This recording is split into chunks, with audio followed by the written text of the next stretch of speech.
अरिहन्ताणम्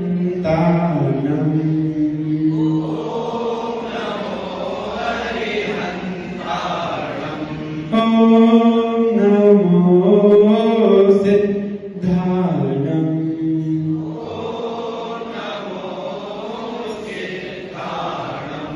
ॐ नमो आयर्याणम् ॐ नमो वज्रायाणम्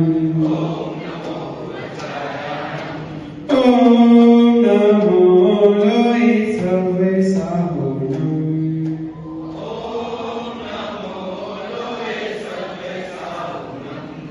गुरुपान्तु no नित्यं ज्ञानदेशनायिका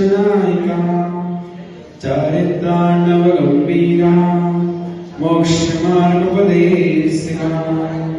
सरस्वती नमस्तुभ्यं वरदे कामरूपिणी विद्यारम्भं करिष्यामि सिद्धिर्भवतु मे सदा। जगन्नाथ सत्य परमेष्ठी भगवान की गुरुदेवाय दिव्यगढ़ से मूलनायक चंद्रपुर भगवान की गुरुदेवाय दिव्यगढ़ से आदिनाथ भगवान की अंतिम तीर्थंकर शासन नायक महावीर भगवान की परम पूज्याचार्य श्री मानंद महाराज की परम पूज्य सद्गुणाचार्य श्री विराग सरस्वती महाराज की परम पूज्य श्री विशुद्ध सरस्वती महाराज की परम पूज्य उच्चाराचार्य श्री ब्रह्म सरस्वती महाराज की अहिंसा में विशिष्ट धर्म की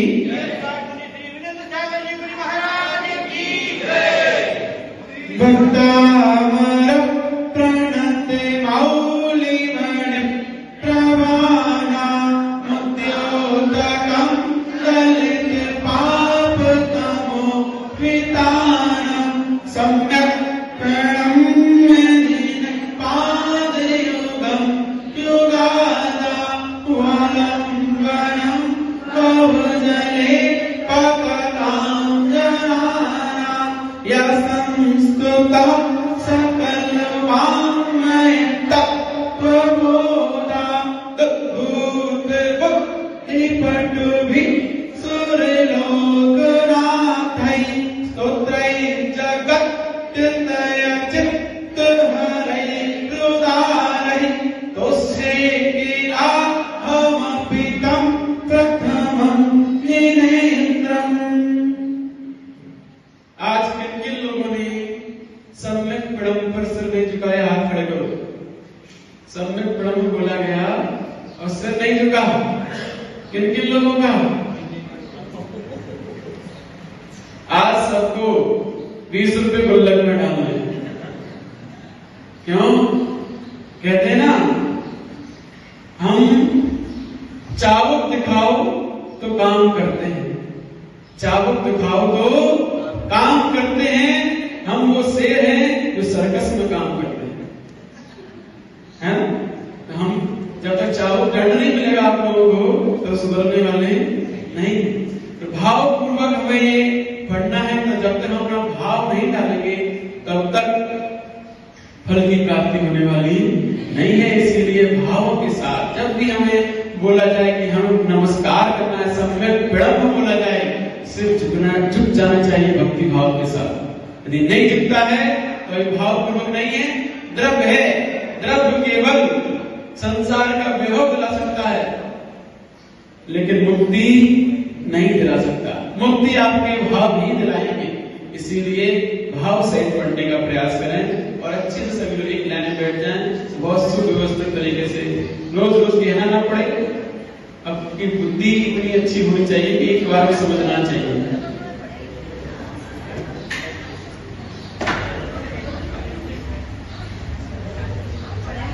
चलिए, पहला छंद कौन सुनाएगा? बिल्कुल शुद्ध। सबसे पहले पुरुषों में पहला छंद कौन सुनाएगा? आप खड़े करो।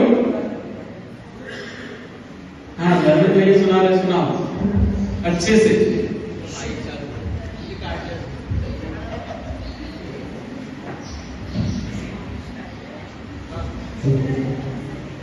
भक्तावर प्रणत मौलिमणि प्रभु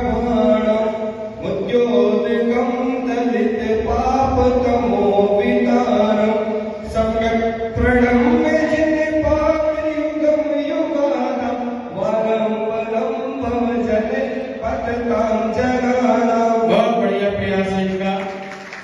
अभी पूर्ण सफलता नहीं है। मुद्योतकम नहीं, मुद्योतकम। काय की दा है, क्या बोला था? दकम नहीं, दकम। हाँ ठीक।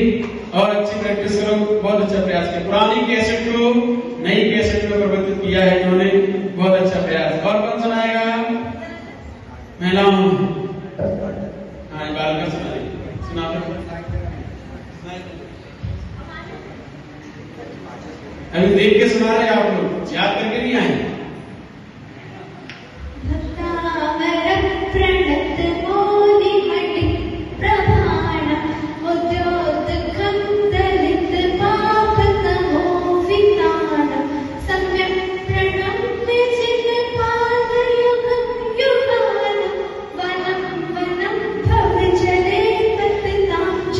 बहुत बढ़िया, बिल्कुल सही। और महिलाओं में पुरानी कैसेट वाले कौन सुना रहा है? आप सुना आगे से। हाँ आगे। हाँ वही सुना। हाँ आपसे कह रहे, आप खड़े हो गए, पूरे खड़े हो जाओ।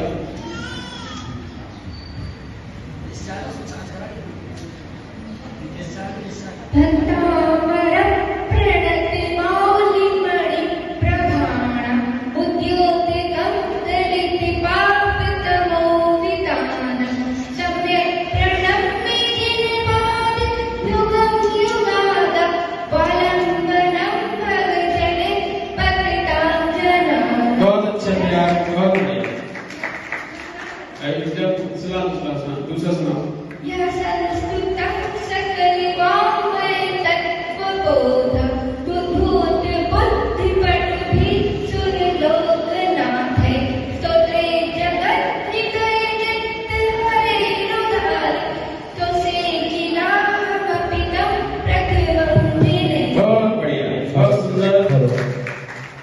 अच्छी प्रैक्टिस की है इन्होंने।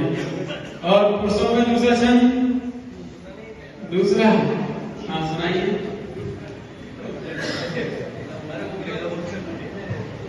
कोई कौन जाएगा?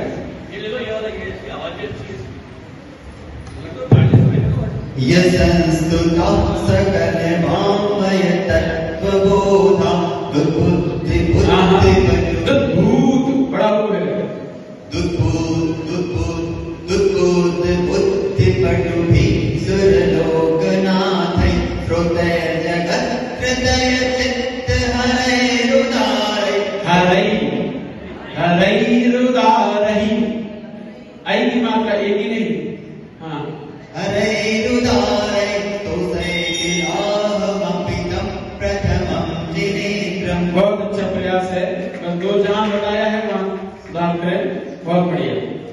और बस पुरुषों में एक ही, और सब के सब क्या कर रहे हो? हाँ सुनाओ, पुराने चावल सुना रहे हैं।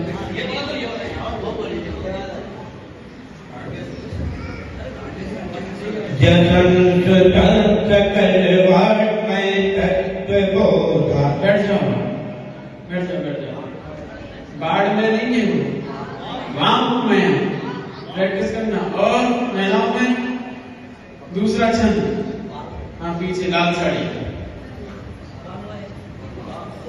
आगे।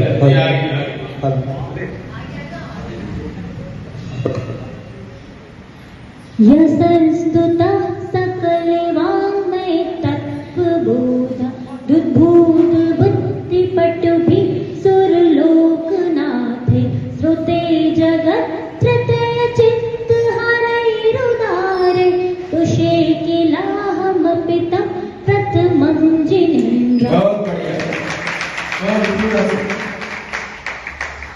चलिए तीसरा छंद पढ़ने के लिए तैयार। ठीक, बहुत अच्छी प्रैक्टिस कर रहे हैं आप लोग। इसी प्रकार से आप पढ़ते जाओगे तो बिल्कुल शुद्ध पढ़ना सीख जाओगे। ठीक है ना? मेहनत तो करनी पड़ती है, और मेहनत करने वाले ही सफल होते हैं। बिना पुरुषार्थ के कोई सफल नहीं होता। आज बताया जाएगा। चलिए तीसरा छंद। बुद्ध्या वीणा विभूतार्चित पादपीठ।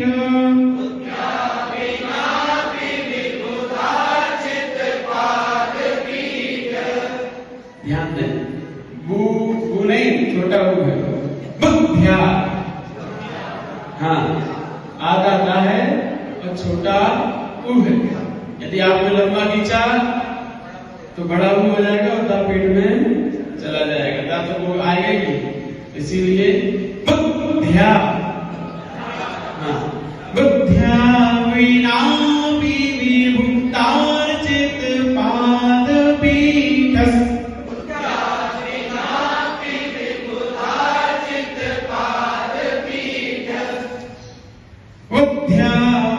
अब कौन सा पा है ये? व विनापी विभू, दो बा एक साथ आ गए हैं और दोनों बा को अलग अलग बोला जाएगा, एक वी एक बू। तो उसमें बोलने में ओट मिलेंगे, इसमें नहीं मिलेंगे, ध्यान रखना है। बुद्ध्या विनापी विभूतार्चित पादपीठस्।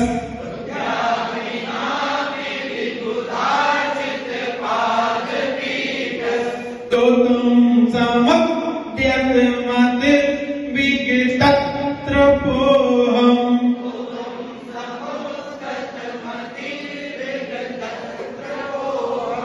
तो तुम समद्यत मत विगतत्र पोहम।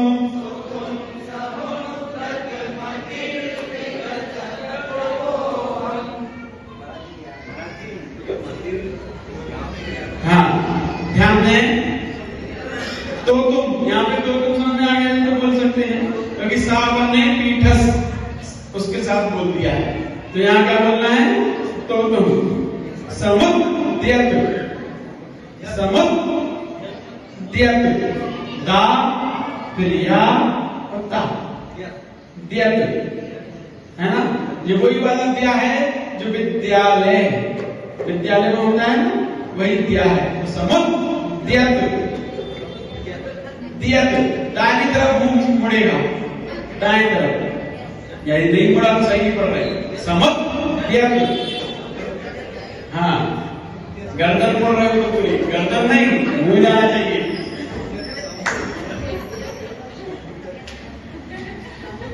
तो तुम समुद्यत मंदिर, मंदिर क्योंकि जो बाकी पढ़ रहा है वो ता के साथ पढ़ा जाएगा, मंदिर। ये राय इधर आएगा। विगतक क्या पढ़ना है? विगतक त्रपोहम। विगतक क्यों पढ़ रहे हैं? त्रा क्या है? त्रा संयुक्त अक्षर, ता भी है उसमें, रा भी है और आ भी है। तो दो व्यंजन एक स्वर बराबर संयुक्त अक्षर। जहां संयुक्त अक्षर आएगा वहां पर स्वराघात, स्वराघात होने पर दो बार पढ़ा जाएगा। विगतक त्रपोहम। रूल्स याद होगा तो कहीं कोई दिक्कत नहीं। जहां जहां दो व्यंजन एक स्वर दिखाई देंगे वहां वहां स्वराघात होता है, ठीक है ना। हर जगह में इसका ध्यान रखना है। दो व्यंजन एक स्वर, हाँ, इसमें भी दो व्यंजन बैठे हुए हैं। समुद्यत, द्या में क्या क्या है? दा है, या है और आ है। दा, या और आ, तो दो व्यंजन एक स्वर। उससे पहले क्या है? ह्रस्व स्वर। ह्रस्व माने छोटा स्वर, ऊ छोटा ऊ है। और विगतत में ता में क्या है? छोटा आ। तो ह्रस्व स्वर आ जाए पहले, बाद में संयुक्त अक्षर आए तो स्वराघात होता है। दो बार जोर लगा के पढ़ना पड़ता है, कपाल वार्ती हो जाती है उसमें, ठीक। तो ध्यान रखना। बुद्ध्यामिनापि विबुधार्चित पादपीठस्।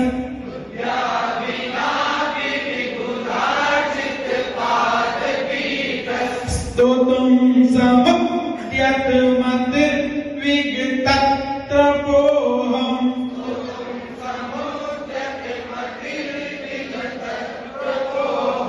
बालं विहाय जल संस्थित बिन्दुबिम्ब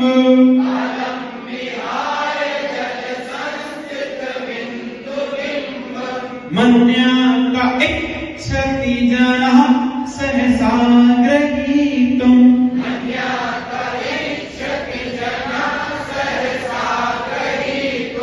ध्यान देंगे इच्छति। यदि आपने इच्छति ऐसे नहीं पढ़ा तो चा को आप भूलेंगे ही नहीं, चा खा जाओगे।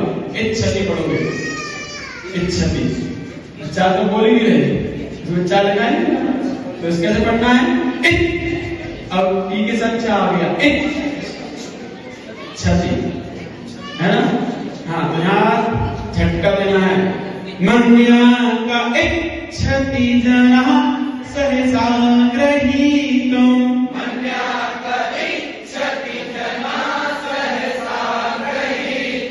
बुद्ध्या विनापि पढ़िए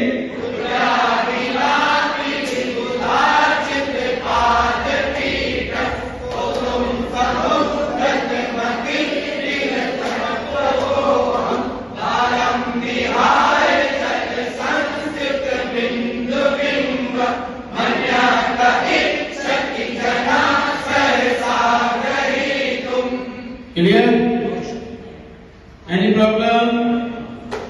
लेकिन कहीं कहीं हमने सुना था अभी समुद्धत बोल रहे थे, धत नहीं बोलना है, ध्यान देना है।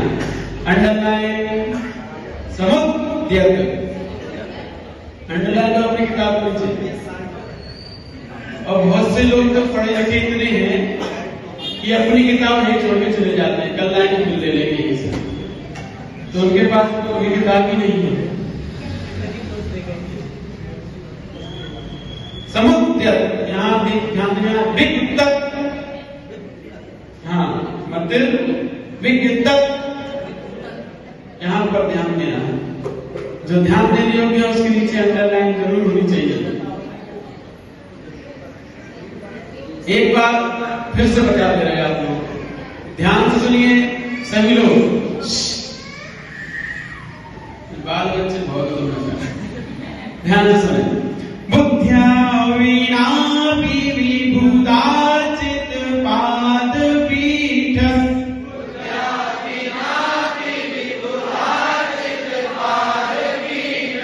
तो तुम समुद्यत मत विगतत्रपोऽहम्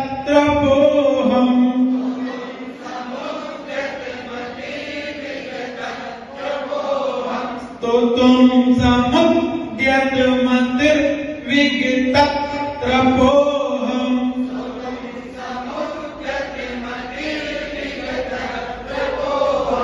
बालं विहाय जल संस्थित बिन्दुबिम्ब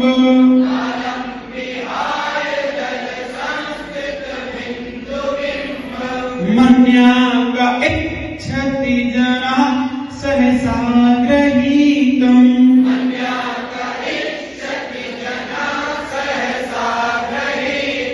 पढ़िए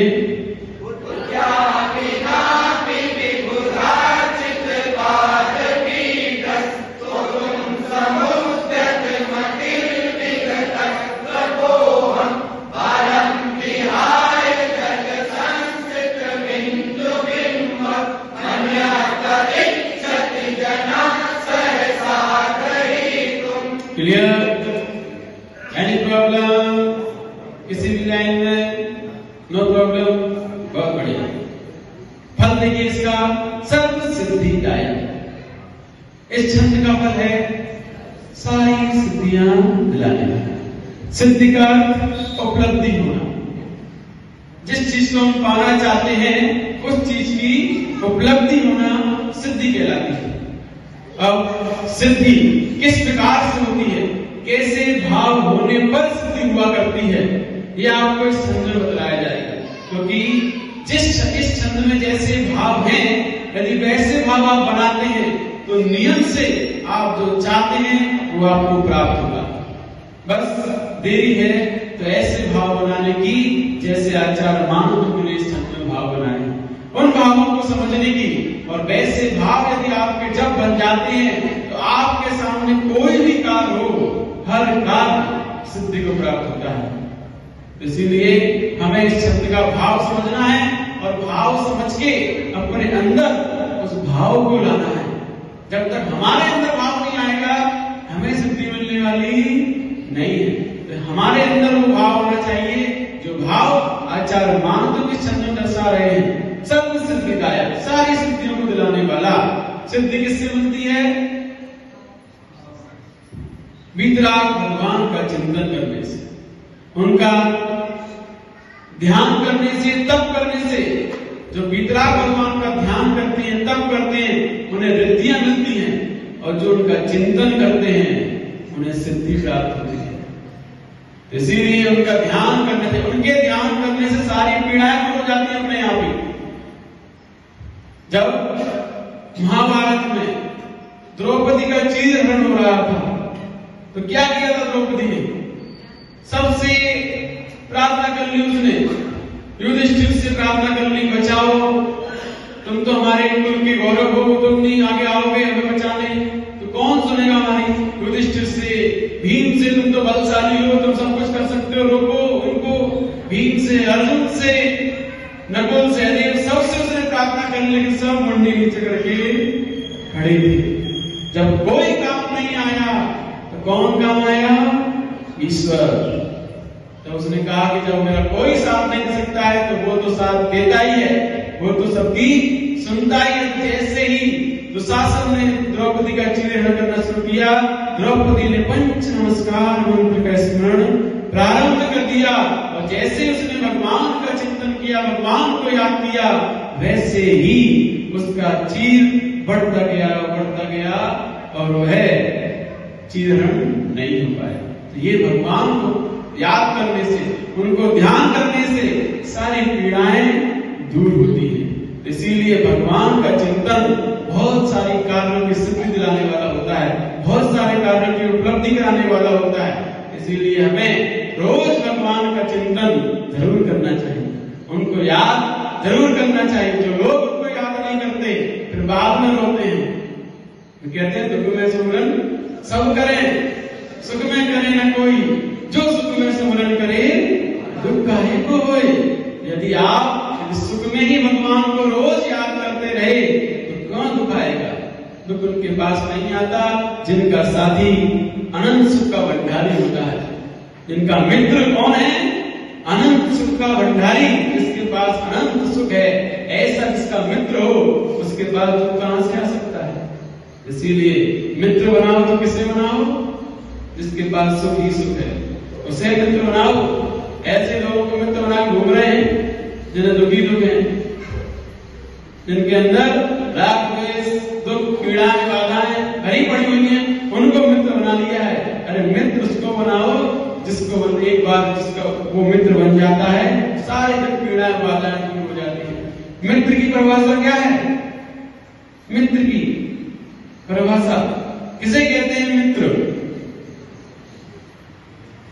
जो हमारा हितैषी हो, हमें सदैव हित का मार्ग दिखाए, वो मित्र कहलाता है। ऐसा मित्र बनाया आपने जो आपको सदैव हित का मार्ग दिखाए, सदैव आपका हितकारी बने, कहीं भी आपको गलत रास्ते पे ना जाना दे। ऐसा मित्र बनाया है? नहीं बनाया है। यदि ऐसे मित्र नहीं बनाओगे तो संसार में ही पड़े रहोगे, दुखी रहोगे। इसीलिए ऐसे मित्र को बनाओ जिस मित्र के एक बार बन जाने पर कभी भी गलत रास्ते पर नहीं जाते। यदि ऐसा मित्र आपके जीवन में नहीं है तो बनाओ। इसीलिए कहा है गुरु परम मित्र है। गुरु जिसका मित्र है वो कभी भी गलत रास्ते पर नहीं जाता है। गुरु हमेशा सदैव हित का मार्ग बताता है, परम हितैषी है वो कभी गलत रास्ते पर नहीं जाने देगा, खुद कष्ट में रह लेगा, लेकिन तुम्हें गुरु को मित्र बनाओ, भगवान को मित्र बनाओ, जिनको मित्र बनाने के बाद हमें सदैव उनकी ओर आकर्षित हो जाते हैं। हम सदैव किसकी ओर आकर्षित होते हैं? अपने मित्र की ओर। यदि भगवान हमारे मित्र हैं तो सदैव हम उनकी ओर आकर्षित रहेंगे, उनकी ओर बार बार दौड़ कर आएंगे। मित्र से बार बार हर कोई मिलना चाहता है, हर कोई मित्र के पास बैठना चाहता है, इसीलिए भगवान को मित्र बनाओ। यदि वो मित्र बन गए तो अब किसी की आवश्यकता नहीं है, क्योंकि गुरु भी भगवान को ही मित्र बनाते हैं, वो भी उन्हीं तक पहुंचाते हैं, उन्हीं तक ले जाते हैं। इसीलिए गुरु और भगवान दो ही हमारे ऐसे परम मित्र हैं जो सदैव हमें हित का मार्ग बताते हैं, सच्चाई की राह पर ले जाते हैं, संसार से पार कराते हैं। ऐसे मित्र हमारे जीवन में होना परम आवश्यक है। यदि नहीं है तो समझना अभी हम संसार में बहुत भटकने वाले हैं, क्योंकि जो मित्र केवल स्वार्थ के होते हैं, जब तक स्वार्थ सदा तब तक साथ निभाएंगे। आपके पास धन दौलत है तब तक आपके साथ है, जिस दिन खत्म हुआ उस दिन तुम जानो तुम्हारा काम जाने। ऐसे मित्रों की संगति कोई कार्यकारी नहीं होती है। इसीलिए मित्र बनाओ तो ऐसे जो सही मार्ग की ओर आपको ले जाए। तो सिद्धिदायक, सर्व सिद्धिदायक इस शब्द का फल है, और सिद्धि हमेशा पुरुषार्थ से ही होती है, मेहनत करने पर ही सिद्धि होती है। जब तक आप पुरुषार्थ नहीं करोगे तब तक सिद्धि भी नहीं होती है। आपने खूब मेहनत की लेकिन आपको अपने कार्य की उपलब्धि नहीं हुई तो आपके पुण्य में कमी है। पुण्य में कमी होने का आप कार्य की उपलब्धि नहीं हो, ये हो सकता है, लेकिन आपका पुरुषार्थ बेकार जाएगा ये नहीं, क्योंकि वो आपको अनुभव तो दे ही जाएगा कि अगली बार और क्या इसमें ऐड करना है कि सफलता जरूर मिलेगी। तो पुरुषार्थ कभी बेकार नहीं जाता, मेहनत कभी बेकार नहीं जाती। इसीलिए पुरुषार्थ के द्वारा ही सिद्धि प्राप्त होती है। सिद्धि होना पुरुषार्थ का ही फल है। इसीलिए हमें अपने जीवन में सदैव अपने कर्तव्यों के प्रति पुरुषार्थ करते रहना चाहिए। आइए इसकी जाप देखते हैं। ओम ह्रीं अरं नमो परमोहि जिनानम्।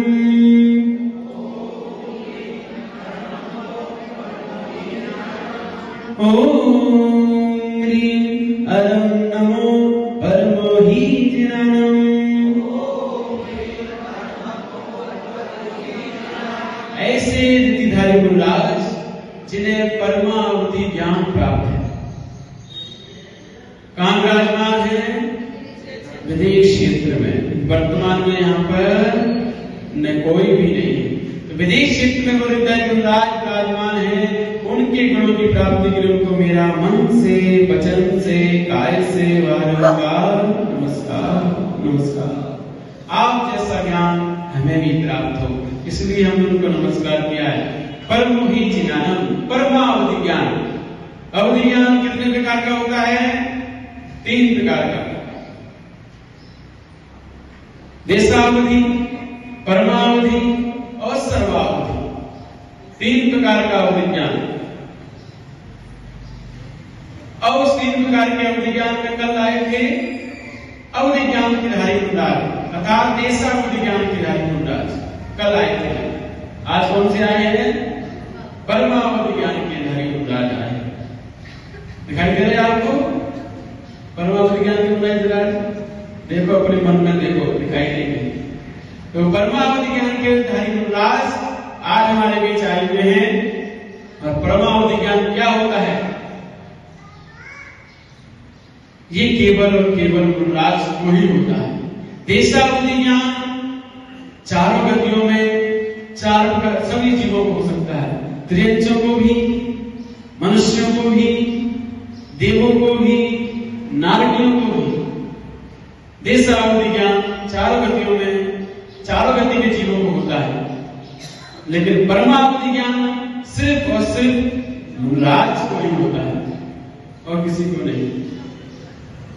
क्योंकि देशावधि ज्ञान नरक गति और देव गति में उनको गिफ्ट में मिलता है, जन्म से ही उन्हें प्राप्त होता है, नरक गति और देव गति में। और मनुष्य गति, त्रियंच गति में पुरुषार्थ करना पड़ता है, ध्यान करना पड़ता है, तप करना पड़ता है, तब जाकर नरक गति को, त्रियंच गति और मनुष्य गति में अवधि ज्ञान प्रकट होता है। तो यहाँ पुरुषार्थ से, ध्यान के बल से, तप के बल से यहाँ होता है और वहां पर गिफ्ट में मिलता है। भव प्रत्यय अवधिज्ञान जिसे बोलते हैं, भव ही इसमें निमित्त है। देवताओं का भव प्राप्त होने पर अवधिज्ञान मिलता ही मिलता है, नारकीय का भव प्राप्त होने पर अवधिज्ञान मिलता ही मिलता है। तो ये भव निमित्त अवधिज्ञान 2 गतियों में और क्षेयोत्सव निमित्त अवधिज्ञान 2 गतियों में। क्षेयोत्सव का अर्थ होता है अपने ज्ञान की प्रकर्षता जैसे जैसे बढ़ती जाती है वैसे वैसे अवधिज्ञान प्रकट होता है। तो ये परमावधि ज्ञान है।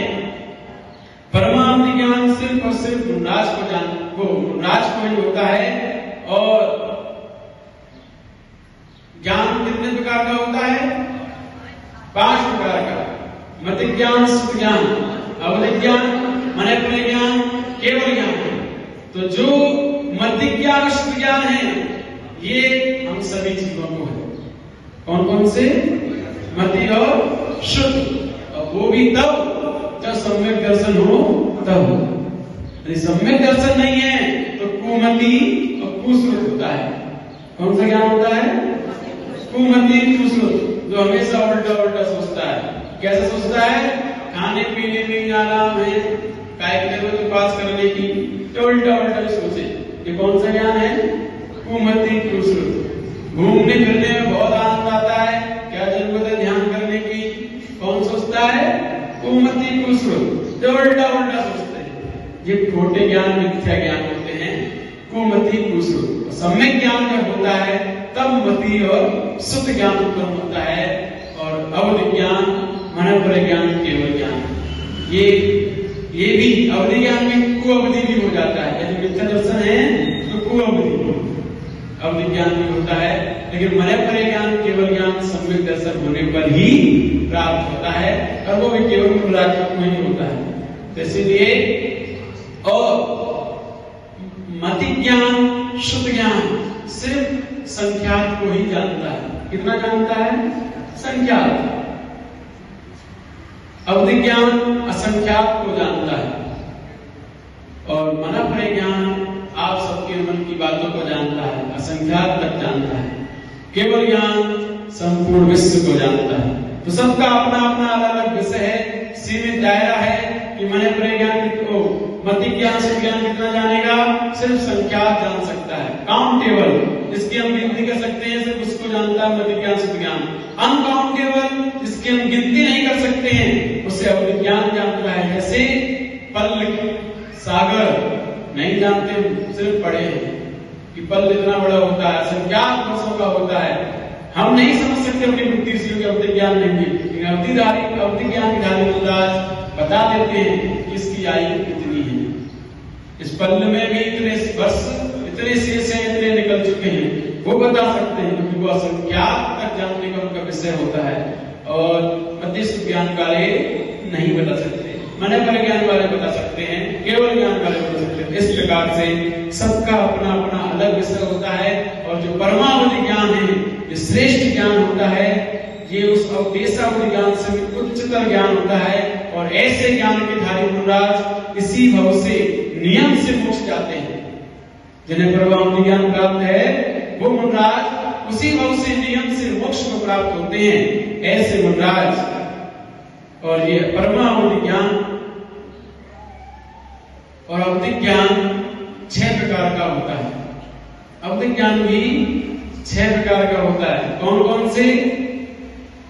हीयमान, वर्धमान, अनवस्थित, अवस्थित, अनुगामी, अनुगामी, ये 6 प्रकार का अवधि ज्ञान होता है।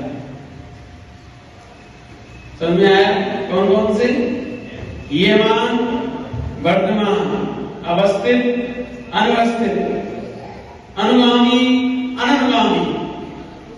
अब इनकी परिभाषा, हीयमान, जो अवधि ज्ञान एक बार हो जाए।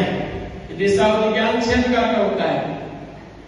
देशावधि ज्ञान 6 प्रकार का होता है। जो अवधि ज्ञान एक बार हो जाए, फिर उसके बाद विशुद्धि कम हो जाए, परिणामों में निर्बलता न रहे, तो वो घटने लगता है। हीयमान, ये कौन सा है?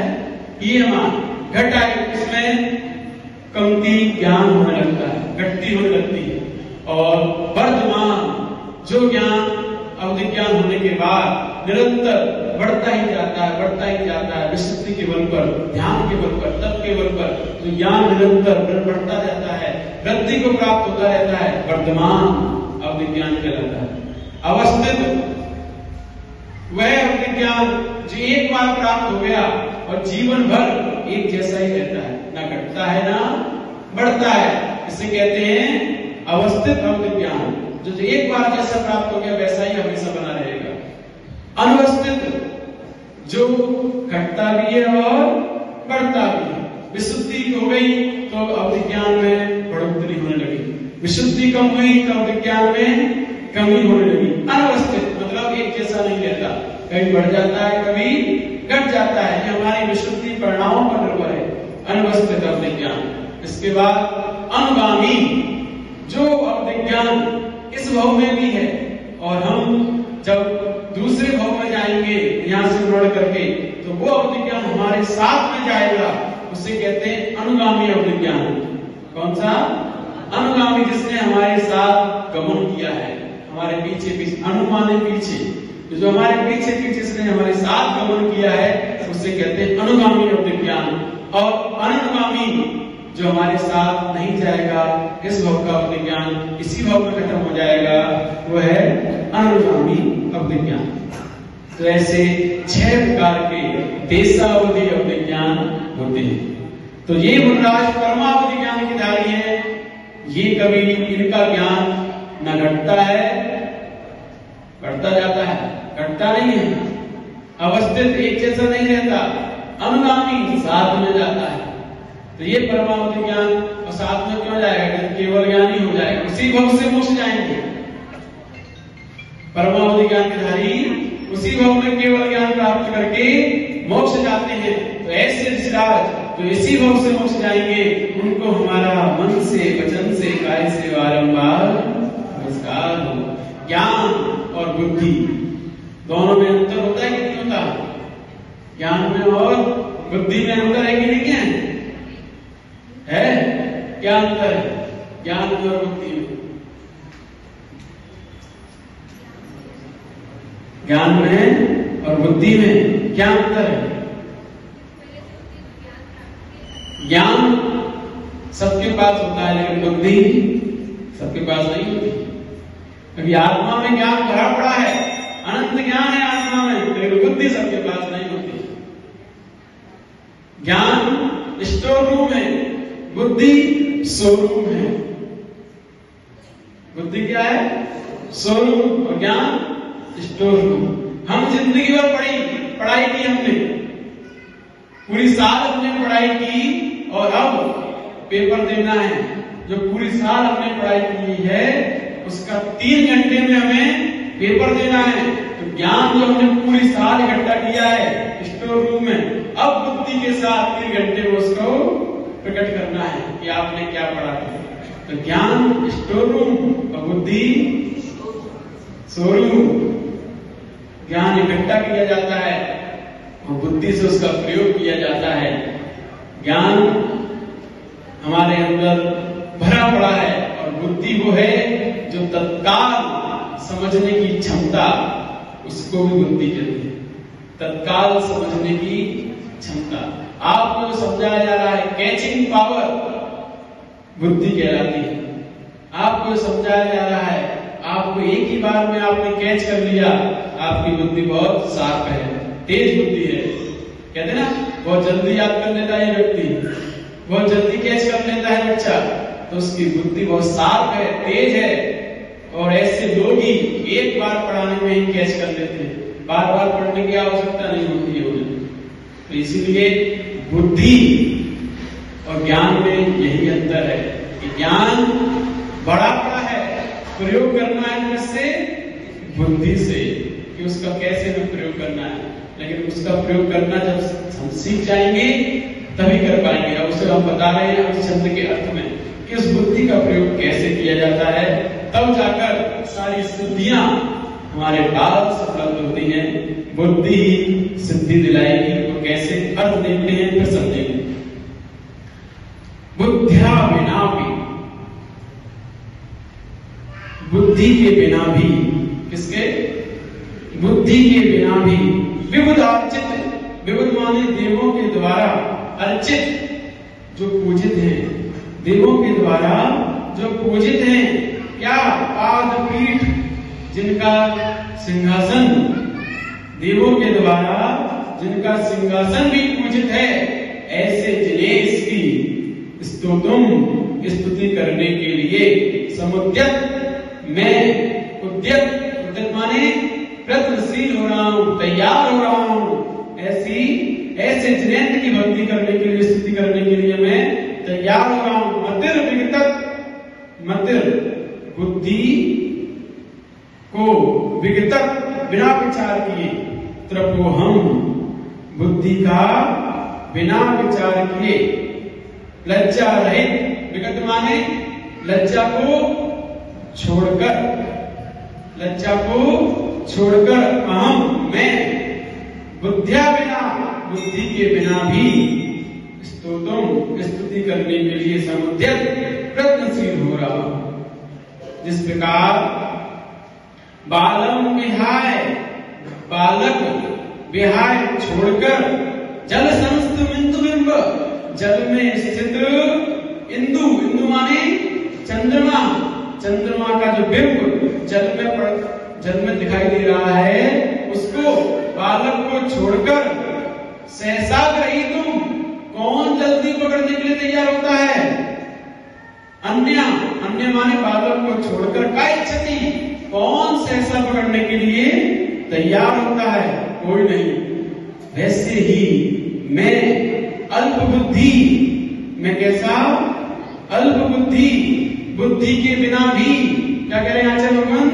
बुद्धि के, मेरे अंदर बुद्धि नहीं है, जैसे बालक में बुद्धि नहीं होती है और वो चंद्रमा दिखाई दे रहा है उसमें जल में, उसे दौड़ पकड़ने के लिए तुरंत दौड़ लगा देता है, ऐसे मुझ में भी बुद्धि नहीं है, फिर भी आपकी भक्ति करने के लिए मैं प्रयत्नशील हो रहा हूं। इसमें आचरणार्थ तुम दर्शा रहे, देखिए चित्र में, जिनके पाद पद्म आत्मा भगवान है और उनके पाद पद्म किसके द्वारा अर्चित हो रहे हैं? देवों के द्वारा। उनका सिंहासन, जिनके पाद पद्म अर्चित हैं, और नीचे चंद्रमा दिखाई दे रहा है पानी में, बालक उसको पकड़ने के लिए तैयार खड़ा है, उस चंद्रमा को पकड़ने के लिए। तो यहाँ एक बता रहे हैं कि जिस प्रकार है स्वामी आपकी सेवा देवों द्वारा की गई, अतः हम मंद बुद्धि होते हुए भी आपकी भक्ति करते हैं। मेरा यह प्रयास वैसा ही है जैसे कोई बालक जल में पड़े चंद्रबिंब को अल्प बुद्धि के साथ, अल्प बुद्धि कारण सीख पकड़ने को तैयार हो जाता है। तो हम अपने आप को आचार्य मानतुंग कितना अल्प बुद्धि कह रहे हैं। 6 खंड के संस्कृत में ज्ञाता होने पर भी, प्रकांड विद्वान होने पर भी अपने आप को क्या कह रहे हैं? अल्प बुद्धि। मैं बुद्धि के बिना भी लज्जा रहित होते, लज्जा को छोड़कर, इस प्रकार से बालक को बोलना नहीं आता है फिर भी बोलता जाता है, और लोग उसे देखकर हंसते हैं उसकी चौधरी भाषा को सुनकर, लेकिन वो बोलता जाता है, उसे लज्जा नहीं आती है।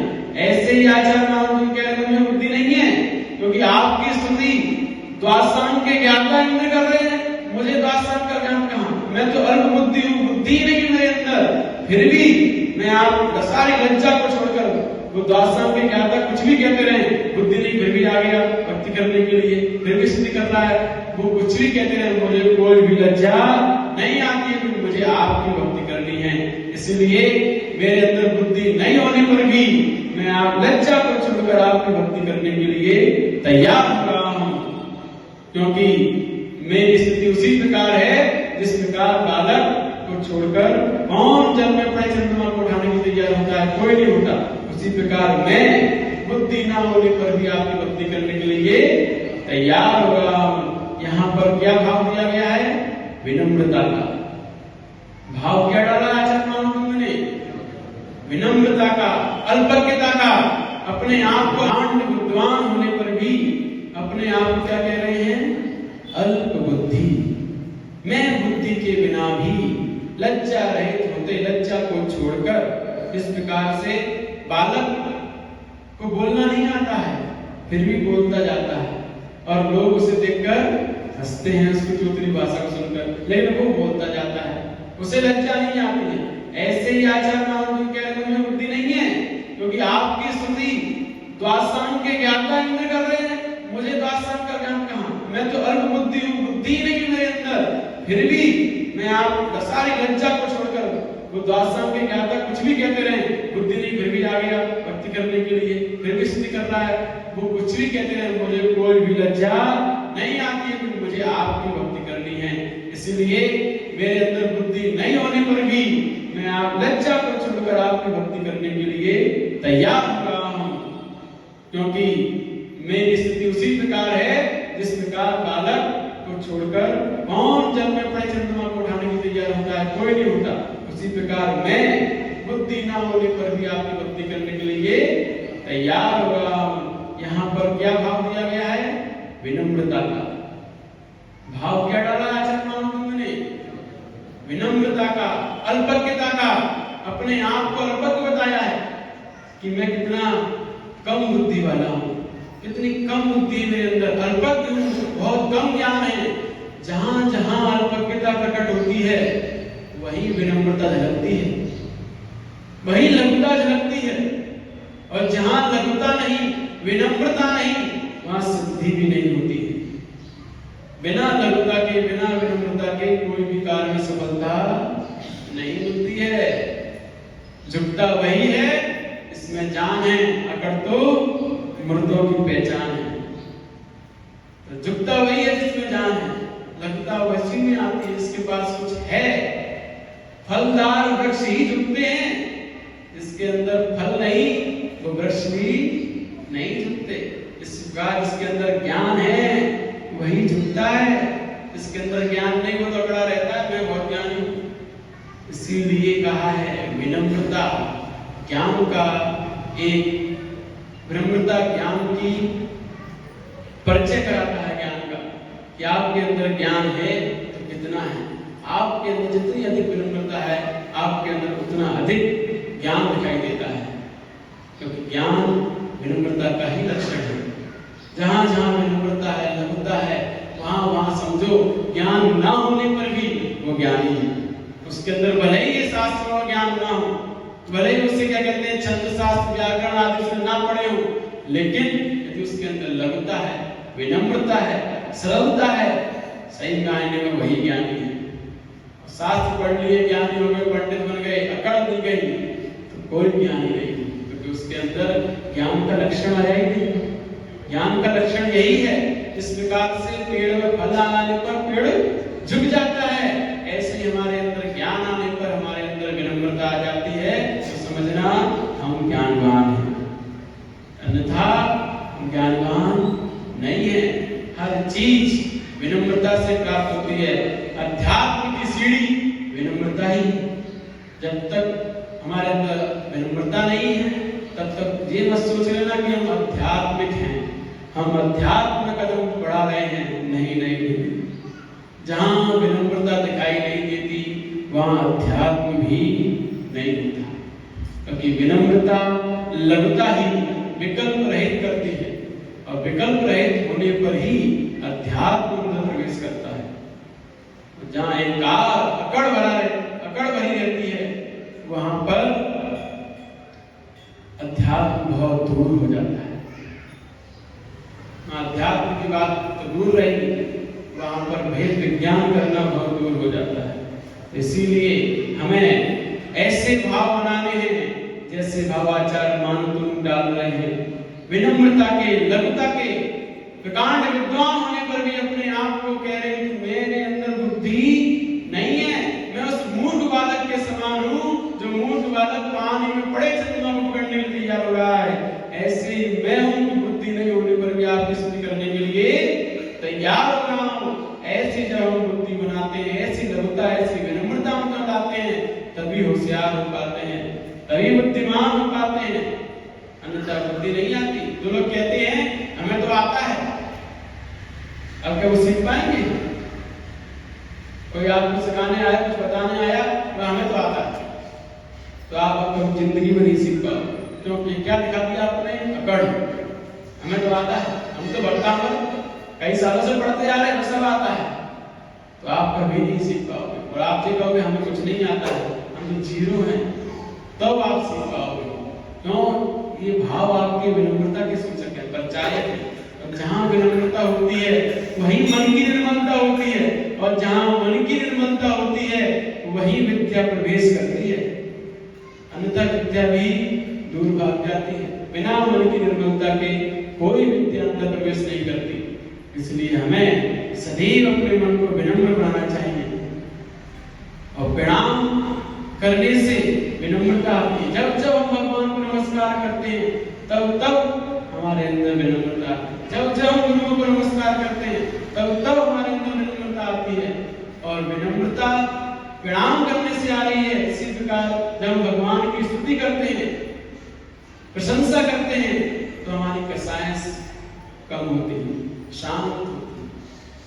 प्रणाम करने से विनम्रता, स्तुति करने से कसाय के समन, और जब विनम्रता आ गई, कसायों का समन हो गया, तो मन शांत हो जाता है। और मन के शांत होने पर ही आत्मानुभव हो पाता है। इसीलिए पहले झुकना सीखो, प्रणाम करना सीखो, फिर भगवान की प्रशंसा, उनके गुणगान गाओ, यशगान गाओ, गुरुओं के यशगान गाओ, तब जाकर कसाएं कम होंगी। और जब आपके अंदर विनम्रता होगी, कसायों की मंदता होगी, तब आपका मन शांत होगा। जब मन शांत होगा तभी आप बैठोगे तो आत्मानुभव होगा, उससे पहले होने वाला नहीं है। तो पहली सीढ़ी क्या है अध्यात्म की? विनम्रता, लघुता। जैसे जैसे हमारे अंदर लघुता आती जाती है, विनम्रता आती जाती है, वैसे वैसे हम अध्यात्म की ओर बढ़ते जाते हैं, वैसे वैसे हमारा मार्ग प्रशस्त होता जाता है। तो यही भाव आचार्य तुम कह रहे हैं कि अपने अंदर लघुता लाओ, सब कार्य की सिद्धि अपने आप होगी। आपके अंदर लघुता है, विनम्रता है, तभी आप अपने पिताजी से, जो आपके 4 भाई हैं, उन 4 भाइयों में यदि जो भाई, जो बेटा सबसे ज्यादा पिताजी के प्रति विनम्र होता है, लघु होता है, अपने भावों को रखता है लघु, ऐसे बेटे को ही जब वसीयत लिखी जाती है तो उसमें सबसे ज्यादा हिस्सा उसी बेटे का होता है जो विनम्र होता है, लघु होता है। उसका नहीं होता जो अकड़ दिखाता है, पिताजी को आंखें दिखाता है, उसको उतना ही मिलेगा जितना मिलना 3 को, उस चौथे को ज्यादा मिलेगा जिसके अंदर लघुता है, विनम्रता है। क्यों? क्योंकि ये उसके परिणामों का फल है, ये उसकी सेवा का फल है। तो इसीलिए कोई भी कार्य करना है आपको, आपसे अपने पिताजी से 500 का नोट चाहिए। क्या चाहिए? 500 का नोट चाहिए। आपको क्या करना पड़ेगा? उनके सामने उनकी पहले लघु होना पड़ेगा, पहले पैर छू जाते हैं, फिर जाके उनकी प्रशंसा करो। अरे पिताजी आप तो बहुत अच्छे हैं, आप हमारा बहुत ध्यान रखते हैं, ऐसे हैं वैसे हैं, खूब प्रशंसा करो उनकी।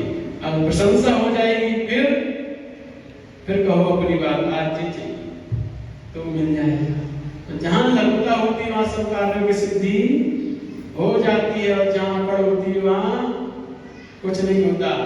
जब तूफान आता है तो तूफान में घास जो होती है वो झुक जाती है, और बांस के पेड़ जो होते हैं वो अकड़ के मारे खड़े रहते हैं तो अकड़ के फिक जाते हैं, और घास जो होती है वो लहराती हुई बाद में जब तूफान शांत हो जाता है फिर दोबारा लहराने लगती है।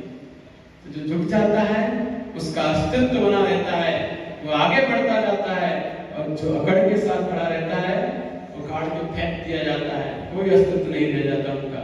इसीलिए अपने जीवन में अकड़ नहीं, लघुता लाएं, फिर आप जो चाहोगे वो सब होगा। चाहे जिससे चाहोगे, चाहे भगवान से, गुरु से, माता पिता से, भाई से, मित्र से, किसी से भी, चाहे आप सास से, जिससे भी चाहोगे, बस आपके अंदर लघुता होनी चाहिए। जो बहू अपने सास के रोज पैर दबाती होगी, वो बहू जो चाहेगी वो सास से करवा सकती है। बस लघुता होनी चाहिए उसके अंदर, विनम्रता होनी चाहिए। वो जो चाहे वो सास से कहेगी, सास कहेगी हाँ ठीक है, जहाँ जाना है चले जाओ, कोई बात नहीं, वो नहीं रोकेगी सास कहीं जाने से। यदि आपके अंदर लघुता विनम्रता है तो, यदि नहीं है तो चुपचाप बैठे घर पे, कहीं जाने की अनुमति नहीं। इसीलिए विनम्रता, लघुता माता सब कार्यों की सिद्धि कराती है। यदि हमारे अंदर ये लक्षण आ जाते हैं, जो भाव आचार्य नाम बतला रहे हैं कि मैं बालक के समान अल्प हूँ, अल्प बुद्धि का धारी हूँ, अपने आप को इतना लघु बता रहे हैं, ऐसे हम भगवान के सामने, गुरुओं के सामने और जिससे भी हमें कार्य कराना है उसके सामने लघु बन जाते हैं, तो वो कार्य तुरंत सफल होता है, सिद्धि को प्राप्त होता है। यही एक क्या है, लक्षण है अपने कार्य को सिद्धि कराने का, लघुता और विनम्रता। आइए इसको याद करने के लिए तैयार होते हैं, समय जल्दी हो जाता है बहुत।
दोनों आंखें बंद, ध्यान आज्ञा चक्र पर।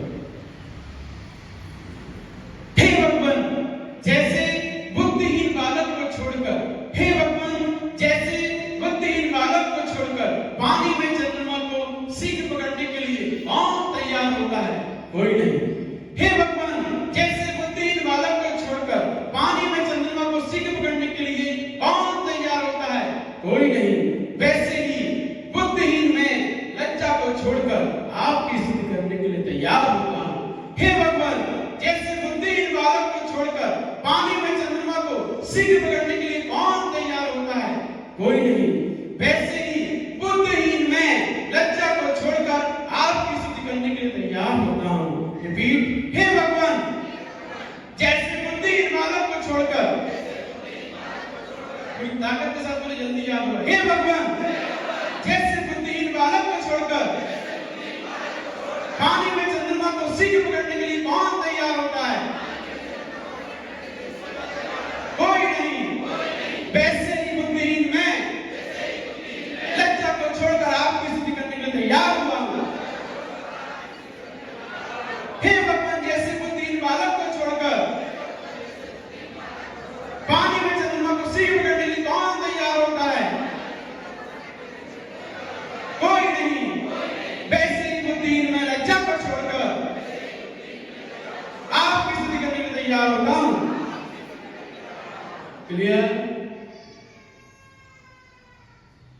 कौन सुनाएगा? सुनाइए। हाँ,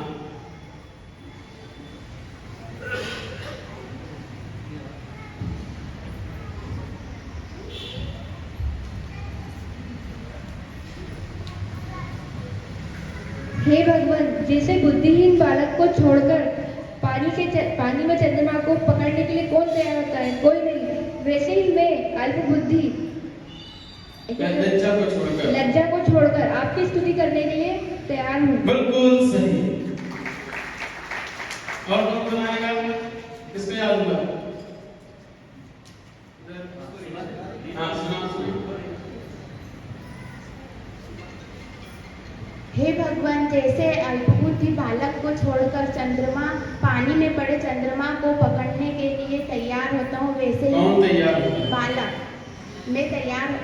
तैयार होता है। वैसे ही मैं अल्पबुद्धि लज्जा को छोड़कर आपके शरण में स्तुति करने के लिए तैयार हुआ। बहुत बढ़िया, बैठ जाइए। पद्यानुवाद। प्यार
वे पावन आदिनाथ गुरुमान तुमको करो नमन। 162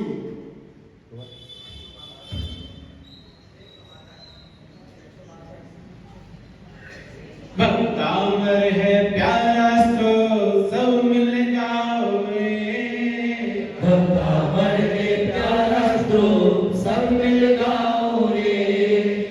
आदि प्रभु को हो आदि प्रभु को सब शीश झुकाओ रे। भक्तामर है प्यारा तो सब मिल गाओ रे। ताली बजाने से बहुत सारी बातें दूर होती हैं। दीपो पूजित सिंहासन लज्जा छोड़त कर तुति मन। पूजित सिंहासन लज्जा छोड़ करे तुति मन। बुद्धिहीन मैं हूँ भगवान, बुद्धिहीन मैं हूँ भगवान। बुद्धिहीन में हो भगवन, बुद्धिहीन में हो भगवन। चंद्र बिंब जब दिख जाए सीख पकड़ने से सुआए। चंद्र बिंब जल दिख जाए शीघ्र पकड़ने शिशुआए। परमावधि विद्या हो परमावधि विद्या सब सिद्ध दिलाए रे। भक्तामर के प्यास तो सब मिल गाओ रे। भक्तामर के प्यास तो सब मिल गाओ रे। आदि प्रभु को हो आदि प्रभु को सब शीश झुकाओ रे।